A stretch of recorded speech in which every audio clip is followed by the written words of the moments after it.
Cabo Delgado e por ações armadas de grupos alegadamente dissidentes da Renamo em alguns pontos da província de Manica e Sofala, no centro do país.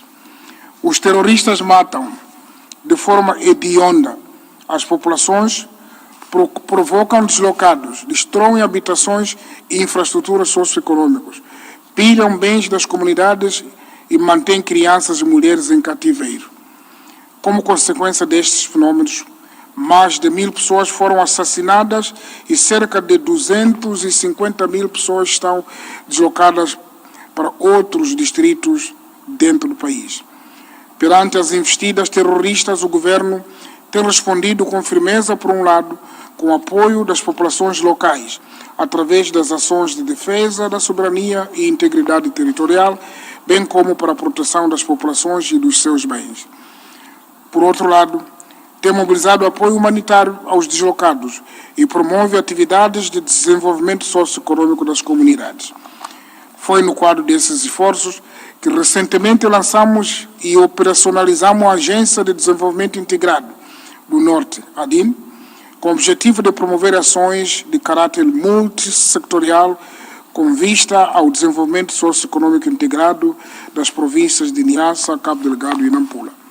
Cientes que as ações terroristas de que o país é vítima têm ligações com grupos internacionais que também se envolvem no crime organizado transnacional, temos procurado abordar este fenômeno em cooperação com outros países e organizações regionais e internacionais. Neste âmbito, acolhemos todas as iniciativas e parcerias que concorram para complementar os esforços em curso, visando conter as ações nefastas dos terroristas no nosso país. No quadro de implementação do Acordo de Paz e Reconciliação entre o Governo e a Renamo, estamos a implementar a descentralização governativa e o processo de desarmamento, desmobilização e reintegração, DDR, de elementos armados residuais da Renamo, que já abrangeu cerca de 1.000 elementos. Queremos aproveitar esta ocasião para marcar o nosso reconhecimento ao papel das Nações Unidas e da comunidade internacional, sobretudo no dinamismo do enviado pessoal do secretário-geral. Senhor Presidente, minhas senhoras, meus senhores, ao finalizarmos a nossa intervenção, reafirmamos a nossa firme crença de que a construção e manutenção de paz e segurança internacionais, a preservação e respeito pelos direitos humanos e a promoção do desenvolvimento sustentável somente encontram terreno fértil para o seu florescimento na abordagem e ação coletiva de todos os atores mundiais. Dissemo-lo com muita humildade e vontade de servir o nosso povo e de contribuir para a prosperidade da humanidade. Queremos, com ações, contribuir para o futuro que queremos e moldarmos as Nações Unidas que precisamos, e reafirmando, deste modo, o nosso compromisso com o multilateralismo, na valorização do bem mais precioso do universo, a vida, uma vida de qualidade. Renovamos, por isso, o nosso engajamento à escala global na consolidação dos princípios da Carta das Nações Unidas, mantendo presente os principais destinatários desses esforços, nomeadamente nós, os povos. Feliz aniversário às Nações Unidas e muito obrigado.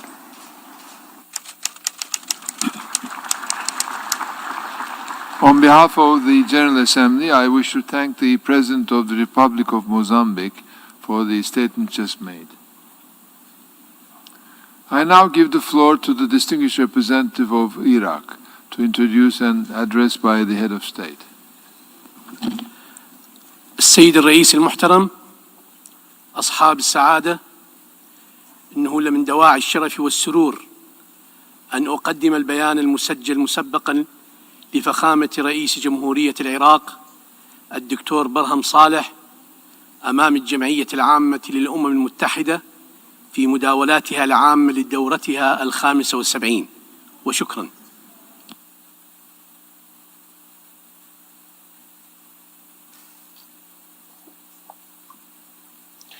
بسم الله الرحمن الرحيم. السيد الرئيس، سيادة الأمين العام، أصحاب الجلالة والفخامة والمعالي، تحية سلام ألقيها لكم من مدينة السلام بغداد. يسعدني أن أحييكم باسم جمهورية العراق الدولة المؤسسة في الأمم المتحدة، وأتمنى للجمعية العمومية في دورتها الحالية التوفيق والنجاح. هذه هي المرة الأولى في تاريخ الأمم المتحدة نلتقي خلالها في الجمعية العمومية افتراضيا، وهو حدث يختصر بعمق ما نحن فيه بمواجهة كوفيد-19، الخطر العابر للحدود والذي لا يزال يهدد حياتنا وطرق عيشنا واقتصادنا ومجتمعاتنا بشكل عام. هذا اللقاء الافتراضي تجسيد حقيقي للتغييرات الجذرية في طرائق العيش والتواصل ما بين البشر، ولعل من المفارقة التاريخية أن نجتمع ونتواصل فيما نحن ملزمون بالتباعد، فننعزل بتأثير من الوباء ونتواصل بإرادة العمل والحياة الإنسانية. إن بقاء تهديد الوباء في أي مدينة أو قرية على كوكبنا هو تهديد مستمر للعالم ككل، وهو ما يؤكد ضرورة ترسيخ مبدأ التضامن والعمل المشترك ما بين الدول والمجتمعات باختلاف توجهاتها من أجل القضاء على الوباء أو في الأقل الحد من مضاره. كما يؤكد أيضا أهمية تعاون الجميع في الدول المتقدمة لتبادل الخبرات والمعلومات اللازمة لمواجهة الوباء، وضرورة مساعدة الدول المتقدمة للدول النامية في تحقيقها لبيئة صحية قادرة على مواجهة الوباء وتفادي ارتداداته على الحياة والمجتمعات. كذلك علينا جميعا أن نحارب الأخبار الزائفة فيما يخص الوباء، فالجهل وانتشار الأخبار الكاذبة يهدد أرواح الملايين.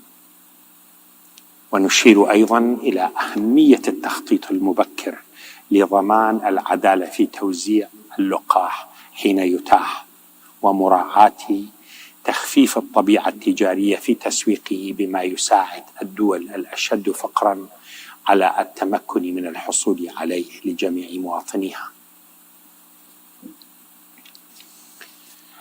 نحن في العراق عملنا بالقدرات المتاحة، وهي محدودة بفعل الظروف المحيطة بنا، على مواجهة الوباء وتقليص آثاره عبر سلسلة من الإجراءات والاحترازات المطلوبة.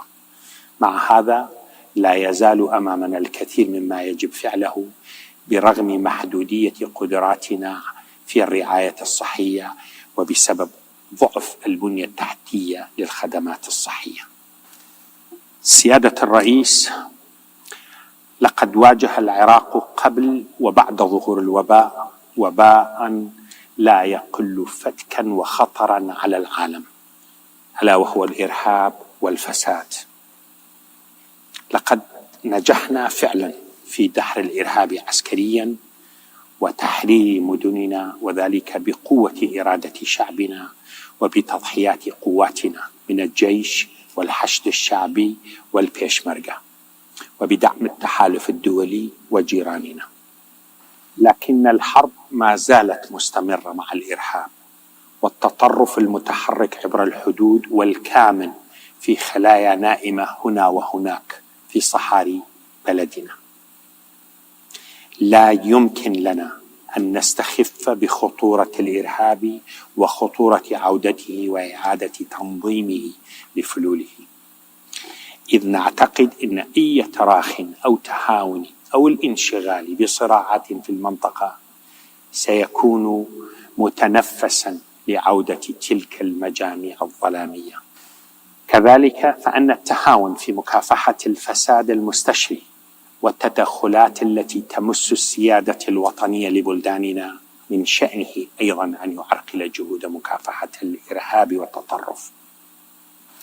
وفي هذا الإطار نأمل دعما وإسنادا من لدن الأصدقاء في المجتمع الدولي للكشف عن الأموال المهربة والفاسدين الذين يقومون بتهريب هذه الأموال لتمويل المجاميع الخارجة عن القانون والمتطرفة. الفساد آفة تعانيها كثير من البلدان، ولقد خطف الفساد من العراقيين التمتع بنعم بلادهم، بل ساهم في تدميرها لسنوات طويلة. ويشعر العراقيون إزاء أثرها في دولتهم بالكثير من المرارة والغضب. وانطلاقا من فقد فقد وجهت في العام الماضي ومن خلال الجمعية العمومية دعوة لتشكيل تحالف دولي لمحاربة الفساد واسترجاع الأموال المنهوبة على غرار التحالف الدولي ضد الإرهاب. واليوم أيضا أكرر هذه الدعوة، حيث لا يمكن القضاء على الإرهاب إلا بتجفيف منابع تمويله وإنهاء الفساد بوصفه الاقتصاد السياسي للعنف والإرهاب وتأثيره المدمر على اقتصاديات الدول وتعطيل إرادة الشعوب في التقدم والبناء.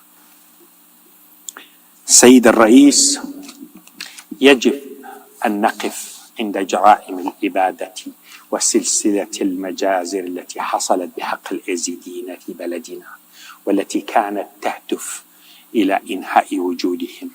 الأمر الذي يستدعي من المجتمع الدولي الوقوف ومساعدة العراق على منع تكرار هذه الجرائم.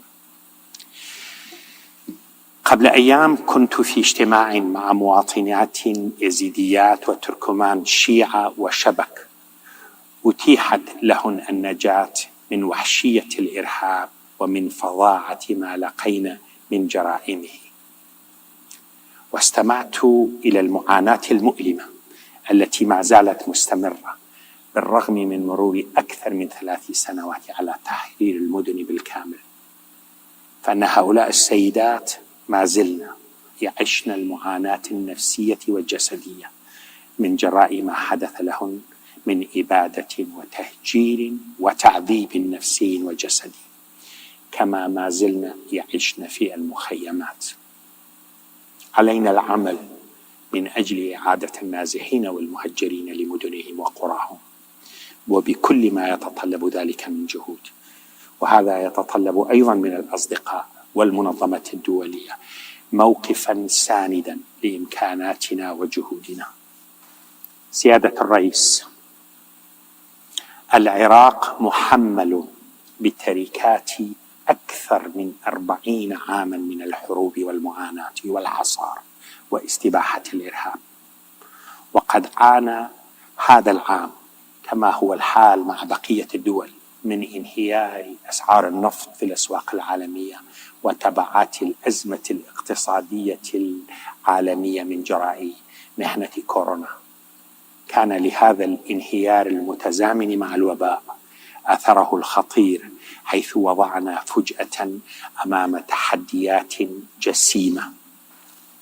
ولقد مر قرابة عام منذ أن شهد العراق حراكا شعبيا نابعا من الرغبة بإحداث تغيير في البلاد يناسب طموحات العراقيين جميعا. هذا الحراك يشمل نقاشا حيا حول أسس الدولة وكيفية إدارتها وحقوق شعبها. لقد انطلق مسار الإصلاح في البلاد، ولكنه يحتاج إلى وقت وإلى جهود حثيثة ليجلب النتائج المرجوة. الخطوات التي اتخذناها في هذا المسار تشير إلى إمكانية إحداث التغيير السلمي والدستوري بعيدا عن العنف، وهذا ما يريده العراقيون. في غمرة هذه الظروف تشكلت خلال هذا العام حكومة جديدة برئاسة السيد مصطفى الكاظمي، وذلك استجابة للحراك الشعبي الكبير المطالب بالإصلاح.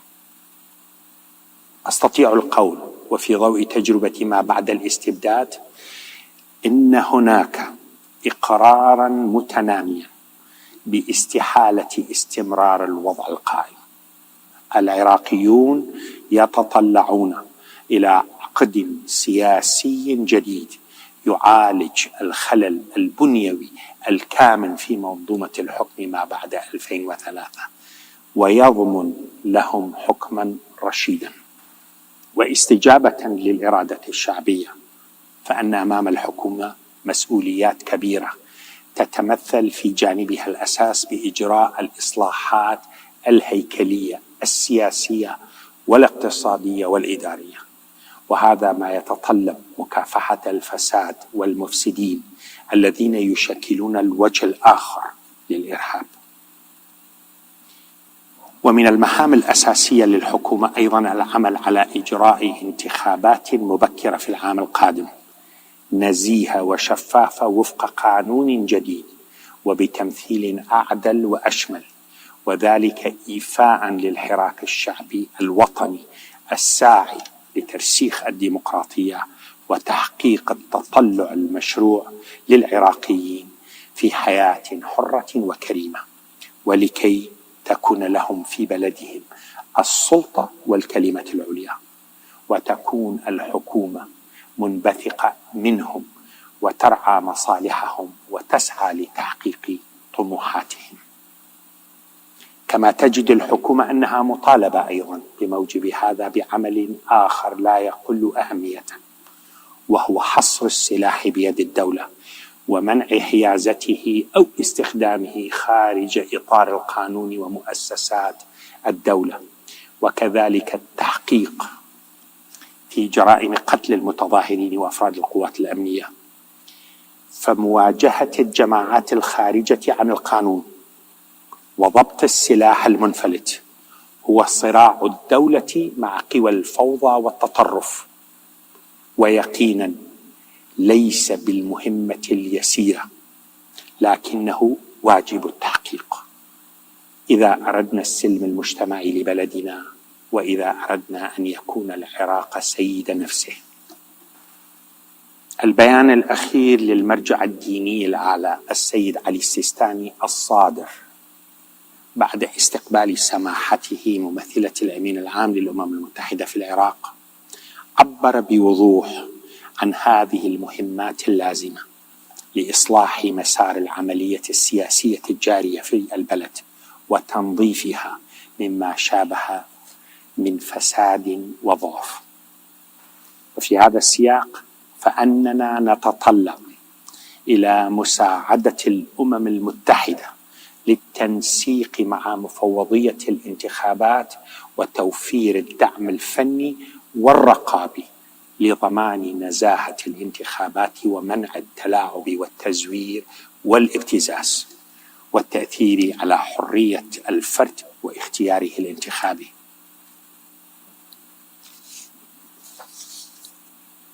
سيادة الرئيس، مشروعنا الوطني هو ترسيخ الدولة المقتدرة والقادرة على فرض القانون والمتمكنة من الإيفاء بحقوق مواطنيها. لا نريد أن يكون العراق ساحة للصراعات ولتصفية حسابات الآخرين على أرضه. يكفي العراق ما مر به من الحروب والحصار والإرهاب وانتهاك السيادة. العراق المستقل ذات السيادة سيكون نقطة التقاء المصالح المشتركة للشعوب وبلدان المنطقة، ومنطلقا لمنظومة إقليمية قائمة على أساس التعاون الاقتصادي والأمن المشترك في مواجهة الإرهاب والتطرف. نتطلع إلى دعم فاعل من جيراننا ومن المجتمع الدولي لهذا المشروع الوطني، والذي سيكون له تبعات كبيرة ومؤثرة على مستقبل العراق والمنطقة بل والعالم. وفي هذا الإطار يؤكد العراق موقفه بضرورة حل للقضية الفلسطينية وتلبية حقوق الشعب الفلسطيني في دولته المستقلة، وهذا ما يساعد في استقرار المنطقة والعالم.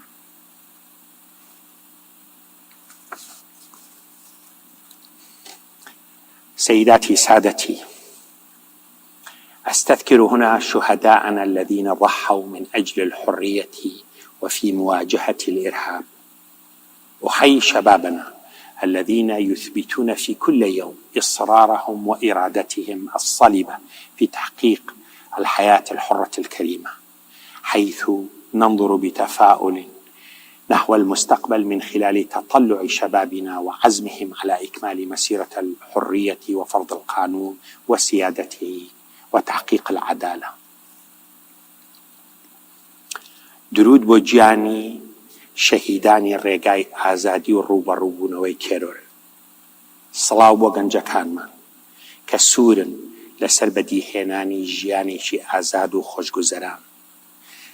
لە چاوی گەشی ئەوانەوە ئایندەی ئازادی و چەسپاندنی حکمی یاسا و دادپەروەری بەدی دەکەین.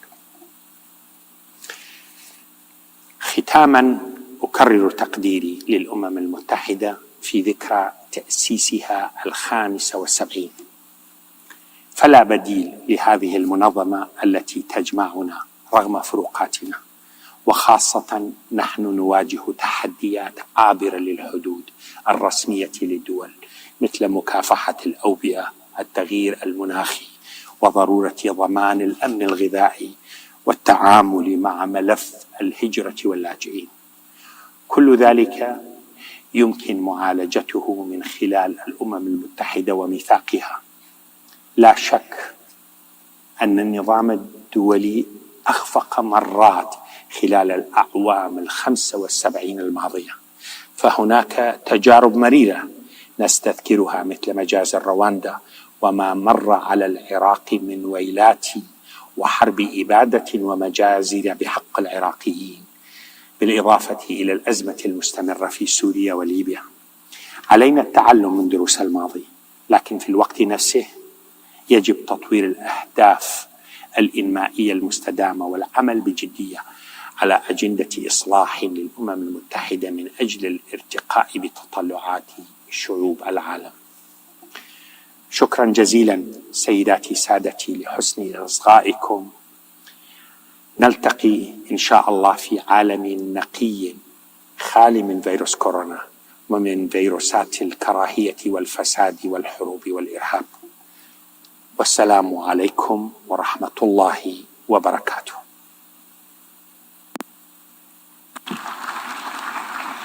On behalf of the General Assembly, I wish to thank the President of the Republic of Iraq for the statement just made. I now give the floor to the distinguished representative of Finland to introduce an address by the head of state. Mr. President, I have the honor to introduce the pre-recorded statement by His Excellency Mr. Sauli Niinistö, President of the Republic of Finland, to the 75th General Assembly of the United Nations. Thank you. Mr. President, Secretary General, distinguished delegates, ladies and gentlemen. Let me congratulate Mr. Volkan Bozkir for the election as the President of the 75th session of the General Assembly. You can count on Finland's support as you lead this important body during these exceptional times. And the times are exceptional indeed. At the start of this year, nobody could have foreseen that we are not able to gather in New York this September. The COVID-19 pandemic has hit all of us hard. Extending around the globe, it is affecting every continent and state, all people, and all areas of life. A pandemic is by definition a global challenge. It requires a global response. No country is able to combat this common enemy alone. No one is safe until all are safe. An effective global response can only come from all of us together, from the United Nations. I would like to reiterate our unwavering support for the UN system in general and the World Health Organization in particular for their efforts to manage the fight against the pandemic. I also would like to express my appreciation for the strong leadership Secretary General Antonio Guterres has shown during this crisis. Mr. President, although the COVID-19 pandemic is far from over, it has already taught us a number of important lessons. Firstly, it has shown that we have to take health security much more seriously. Before the next pandemic emerges, we need better prevention and better preparedness. In this work, the Global Health Security Agenda can provide the WHO with valuable support. Secondly, it has unfortunately revealed how we are tempted to react to immediate threats nationally, not internationally. When this pandemic broke out, our initial reaction was not to unite behind multilateral efforts. Instead of a much-needed global response, we witnessed a series of national responses. Faced with a completely new situation, this may have been understandable, but it does raise concerns on how we will be able to combat other global challenges.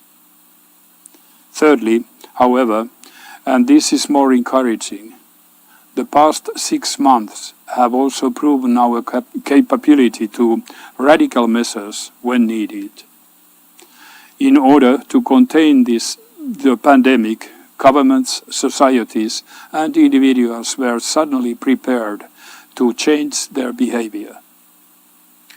As soon as the magnitude of the threat was perceived, unconventional solutions were sought. This gives us hope. Where there is a will, there is a way. We must not lose sight of the even more persistent existential threat to humanity: climate change. Our lives may have been on lockdown this year, but climate change has not stopped for a moment. The urgency of bold and swift climate action is growing day by day. Our commitments to the Paris Agreement must prevail. We must redouble our efforts for their implementation. We must make a virtue out of necessity. As the entire world now needs a recovery strategy, we have to make sure that we choose a road towards a sustainable future. Instead of returning to our unsustainable habits, we truly have to build back better and greener.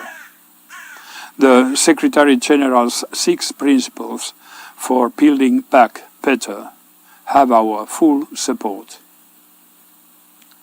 All recovery measures must be assessed from the perspective of their climate and environmental impacts. The Paris Agreement, the 2030 Agenda, and the Convention on Biological Diversity need to guide our way forward. Finland is ready to do its share. The Finnish government stands firmly behind its aim to make Finland climate neutral by 2035, and thus the world's first fossil-free welfare society. We will continue to integrate sustainable development into our state budget.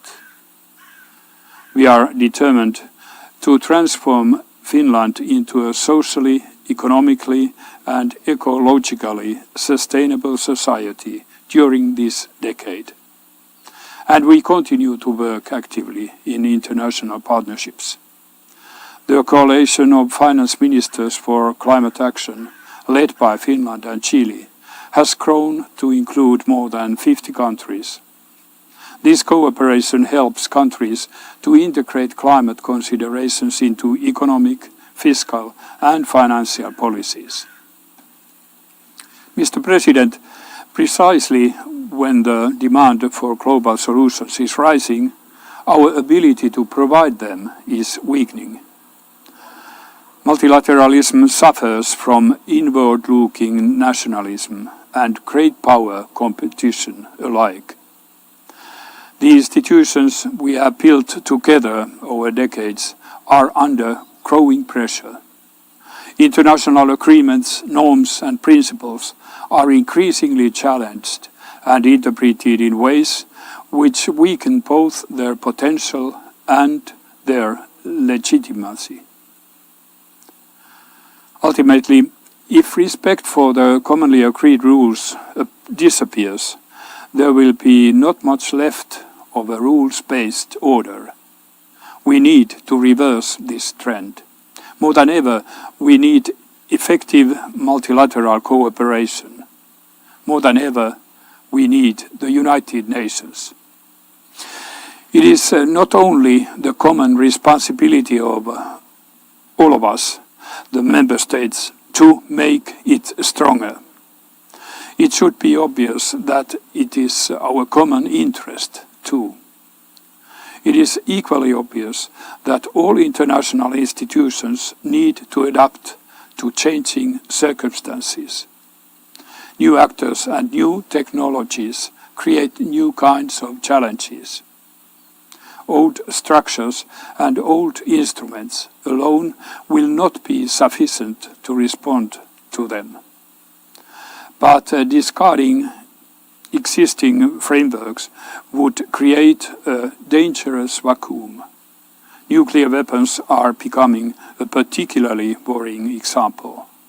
With one agreement after the other lapsing, we soon risk losing even the last elements of nuclear arms control. It would be of fundamental importance for the nuclear weapons states to find a way to build mutual understanding and trust. Also in this regard, we support the idea of a closer dialogue between the permanent members of the Security Council. And it does not stop at arms control. At the end of the day, the entire UN system can't function unless the P5 countries are able to work together.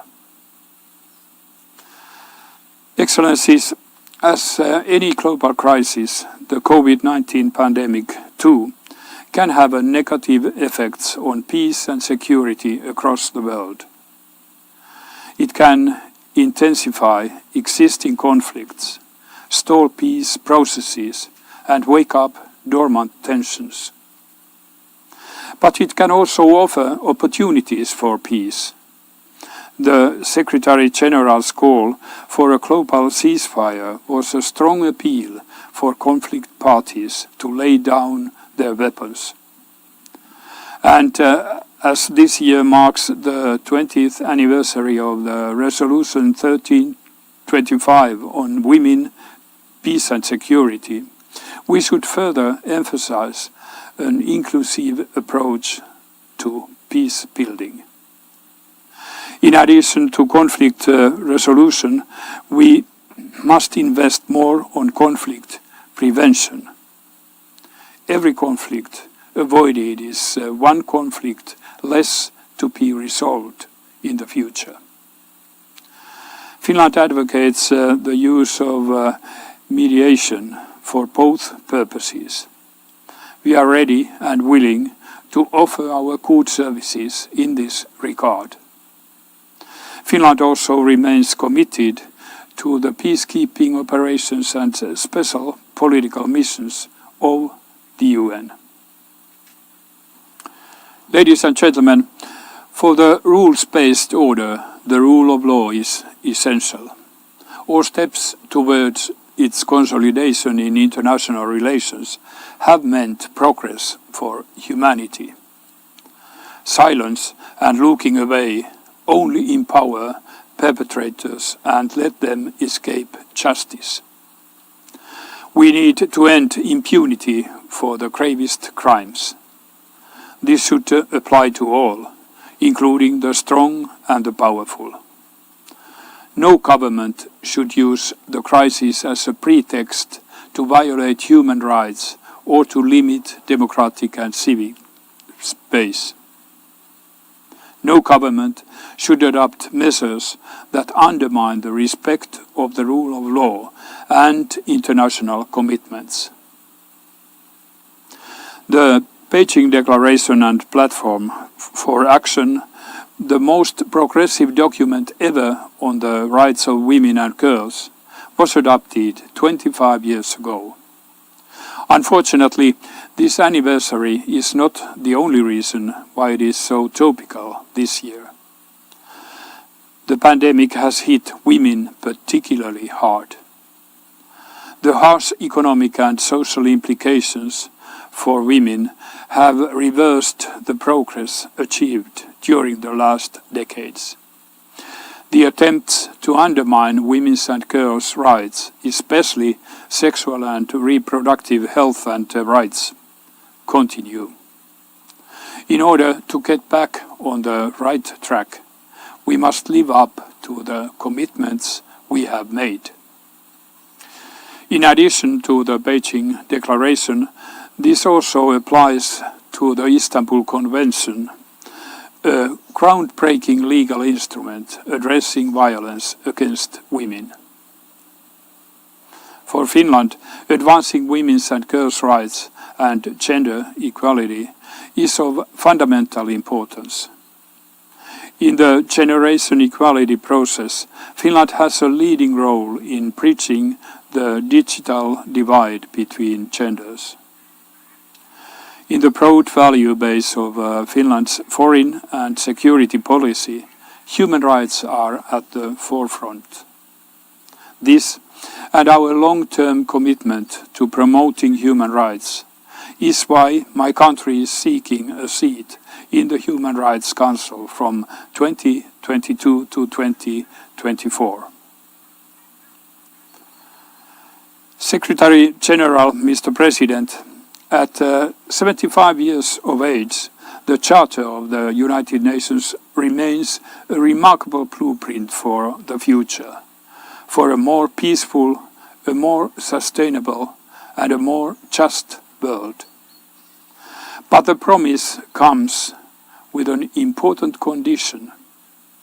In its Article 2, the Charter states, all members, in order to ensure to all of them the rights and benefits resulting from membership, shall fulfill in good faith the obligations assumed by them. As much as our environment has changed over time, this principle continues to be true. Only fulfilled obligations lead to rights and benefits. Pacta sunt servanda. Agreements must be kept.